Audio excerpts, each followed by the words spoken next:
ప్రశాంతంగా శాంతియుతంగా ప్రజాస్వామ్యబద్ధంగా ఎలక్షన్ ఆఫీసర్ అయిన జిల్లా కలెక్టర్ గారు అదేవిధంగా అందుకు సహకరించిన ఎస్పీ గారికి వీరందరికీ హృదయపూర్వకంగా వైఎస్ఆర్ కాంగ్రెస్ పార్టీ తరఫున మా కృతజ్ఞతాభివందనాలు తెలియజేస్తా ఉన్నాను. ప్రజాస్వామ్యాన్ని రక్షించాలనే ఉద్దేశంతో ఫ్యాన్ గుర్తుకు వైఎస్ఆర్ కాంగ్రెస్ పార్టీకి పెద్ద ఎత్తున వారు ఆదరించినందుకు వారితో పాటుగా నిరంతరం వైఎస్ఆర్ కాంగ్రెస్ పార్టీని బలపరచడం కోసం వైఎస్ఆర్ కాంగ్రెస్ పార్టీ రాష్ట్రంలో అధికారంలోకి వచ్చేందుకు నిరంతరం శ్రమించిన జిల్లా వైఎస్ఆర్ కాంగ్రెస్ పార్టీ నాయకులకు కార్యకర్తలకు ఆ పార్టీను జగన్మోహన్ రెడ్డి గారిను పెద్ద ఎత్తున అభిమానించిన జిల్లా ప్రజానీకానికి హృదయపూర్వకంగా జిల్లా వైఎస్ఆర్ కాంగ్రెస్ పార్టీ తరఫున నా ధన్యవాదాలు తెలియజేస్తూ ఉన్నాను. నాయుడు గారు ఎన్ని కుట్రలు చేసినా ఎన్ని పన్నాగాలు పన్నినా ఎలక్షన్ ఎక్కడికక్కడ గొడవలు సృష్టించడానికి ప్రయత్నించిన వాటన్నిటినీ అధిగమిస్తూ ఈరోజు రాష్ట్రంలో 80% పోలింగ్ శాతం జరిగింది అంటే that it self indicates fan గాలి జగన్మోహన్ రెడ్డి గారి మీద ఆదరణ, యాంటీ ఇన్కంబెన్సీ ఓట్ ప్రభుత్వ వ్యతిరేక ఓట్ ఏ విధంగా ఉంది అన్నది ఓటు రూపంలో ఫ్యాన్కు ఓటు రూపంలో ఈరోజు ప్రజలు చూపించారు అనడానికి ఇది ప్రత్యక్ష నిదర్శనం అని ఈ సందర్భంగా నేను తెలియజేస్తా ఉన్నాను.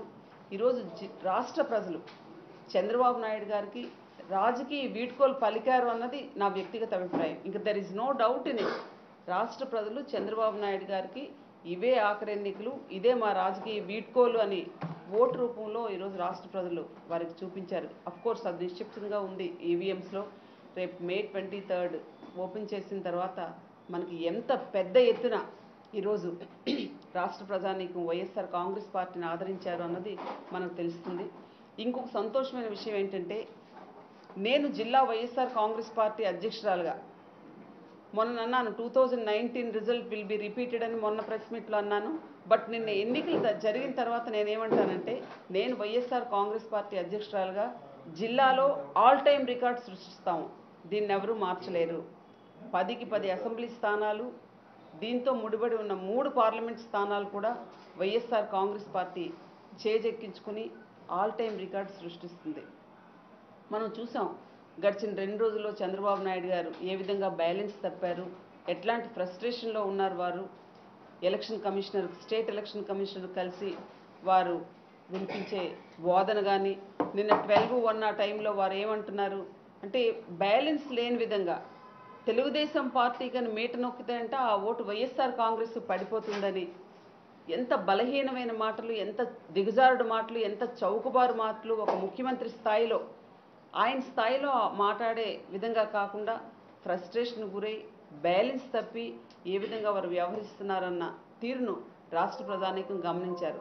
మనం కనుక ఒకసారి గమనించినట్లయితే మీరు చూడండి, ఎన్నికల షెడ్యూల్ రిలీజ్ అయిన తర్వాత ఎన్నికల కోడ్ను ఉల్లంఘిస్తూ ఒకసారి మనం వారు చేసేవన్నీ ఇంట్రోస్పెక్ట్ చేసుకున్నట్లయితే వారి నివాసానికి కబురు చేశారు. ఆర్థిక శాఖ ఉన్నతాధికారిని వారి ఇంటికి పిలిపించుకొని కోడ్ను ఉల్లంఘిస్తూ వారి ఇంటికి పిలిపించుకొని ఎవరికి బిల్స్ చేయాలి, ఏ పనులకు బిల్స్ చేయాలి, ఏ బిల్స్ అట్టిపెట్టేయాలని చెప్పే విధానం కానీ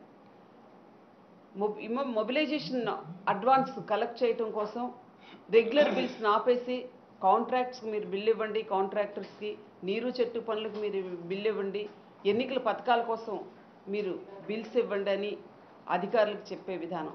వీటన్నిటినీ మించి ఎలక్షన్ కమిషన్ ఇచ్చే ఆదేశాలను సవాల్ చేస్తూ చీఫ్ సెక్రటరీ అనిల్ చంద్ర పునేటే గారికి హైకోర్టులో సవాల్ చేయమన్న విధానం ఇది ఎప్పుడూ దేశ చరిత్రలో లేదు.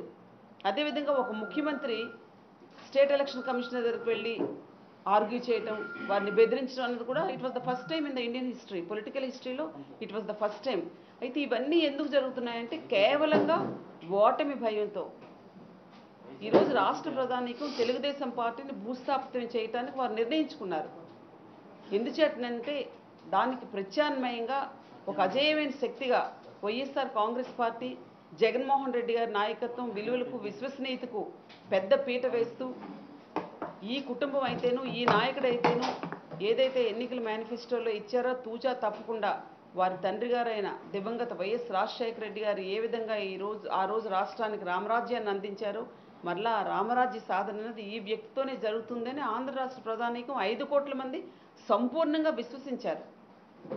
అందుచేతనే మీరు ఎన్నికల ముందు ఎన్ని తాయిలాలు ఇచ్చినా ప్రజలు నమ్మే పరిస్థితి లేదు. ప్రజలు వాటిని తిప్పికొట్టారు.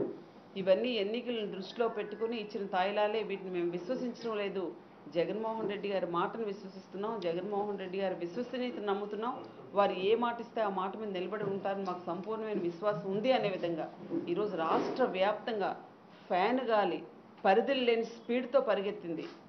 ఖచ్చితంగా రేపు మే 23 తర్వాత వైఎస్ఆర్ కాంగ్రెస్ పార్టీ అధ్యక్షుడు జగన్మోహన్ రెడ్డి గారు ముఖ్యమంత్రిగా పదవీ బాధ్యతలు చేపట్టి ఆంధ్రప్రదేశ్ రాష్ట్ర ప్రజల ఆకాంక్షను నెరవేర్చడానికి 100కి 100% వారు సఫలీకృతం అవుతారన్న ఒక సంపూర్ణమైన విశ్వాసంతో మరి జిల్లా ప్రజలు ఎన్నడూ లేని విధంగా పెద్ద ఎత్తున వైఎస్ఆర్ కాంగ్రెస్ పార్టీని వారిని ఆహ్వానించినందుకు వారికి ఇంకొకసారి పార్టీ తరఫున ధన్యవాదాలు తెలియచేసుకుంటూ, ప్రజలు స్పష్టంగా గమనించారు గడిచిన 5 సంవత్సరాల కాలంలో ఏ విధంగా ప్రజాస్వామ్య వ్యవస్థలను, రాజ్యాంగ వ్యవస్థలను, ఆర్థిక వ్యవస్థలను నాశనం చేసినారు, గ్రామీణ ఆర్థిక వ్యవస్థ ఏ విధంగా చిన్నాభిన్నమైంది, శాంతి భద్రతలు ఏ విధంగా రాష్ట్రంలో గాడి తప్పాయి అన్న విషయాన్ని మేధావులు, విద్యావంతులు, ఉద్యోగులు, ఉపాధ్యాయులు, కార్మికులు, కర్షకులు, ముఖ్యంగా 4 గోడలున్న మహిళలు కూడా దీన్ని గమనించి ఈ ప్రభుత్వానికి, ఈ పార్టీకు చరమగీతం పాడాల్సిన అవసరం ఆసన్నమైందని వారు నిర్ణయం తీసుకొని వైఎస్ఆర్ కాంగ్రెస్ పార్టీకి పెద్ద ఎత్తున ప్రజలు ఆదరించినందుకు రాష్ట్ర ప్రజానీకానికి, ముఖ్యంగా శ్రీకాకుళం జిల్లా ప్రజానీకానికి వారు ఎంతో విజ్ఞతతో ఓటేశారు. గడిచిన 5 సంవత్సరాల కాలంలో ప్రభుత్వం ఇచ్చిన అభివృద్ధి, సంక్షేమం సంపన్న వర్గాల వారికే, ప్రగతి అంటే పట్టణాలకే, పల్లెలకు లేదు, సంపన్న వర్గాల వారికే ఈ ప్రభుత్వం తాలూకా సంక్షేమం అందుతుంది. ఏకపక్షంగా సంపన్న వర్గాల్లో కూడా సైకిల్ గుర్తుకు ఓటు వేసేవారికి ఈ ప్రభుత్వం సంక్షేమం అందిస్తుంది, ఈ ప్రభుత్వం ఒక వివక్షాపూరితమైన పాలన అందిస్తుంది అన్నది సంపూర్ణంగా గ్రహించి తెలుగుదేశం పార్టీకి చర్మగీతం పాడినందుకు మరలా శ్రీకాకుళం వైఎస్ఆర్ కాంగ్రెస్ పార్టీ అధ్యక్షురాలుగా ఆ చర్మగీతం పాడిన ప్రజానీకానికి, వైఎస్ఆర్ కాంగ్రెస్ పార్టీకి ఆదరించిన ప్రజానీకానికి హృదయపూర్వకంగా చేతులు జోడించి సవినయంగా ధన్యవాదాలు తెలియజేసుకుంటూ, అభ్యర్థులందరికీ వైఎస్ఆర్ కాంగ్రెస్ పార్టీ తరఫున వారికి మా కృతజ్ఞతావందనాలు తెలియజేస్తా ఉన్నాను. వారందరికీ శుభాకాంక్షలు కూడా, అంటే వారు ఇంకా రిజల్ట్ రానప్పటికీ నేను నా వ్యక్తిగత అభిప్రాయం ఏంటంటే 10కి 10 మంది ఎమ్మెల్యేలను మేము గెలుస్తున్నాం, వారందరికీ శుభాకాంక్షలు కూడా పార్టీ తరఫున నేను తెలియజేస్తా ఉన్నాను. చెప్పండి.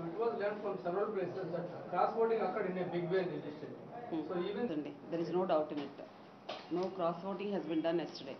As far as my political knowledge is concerned, it has not been done.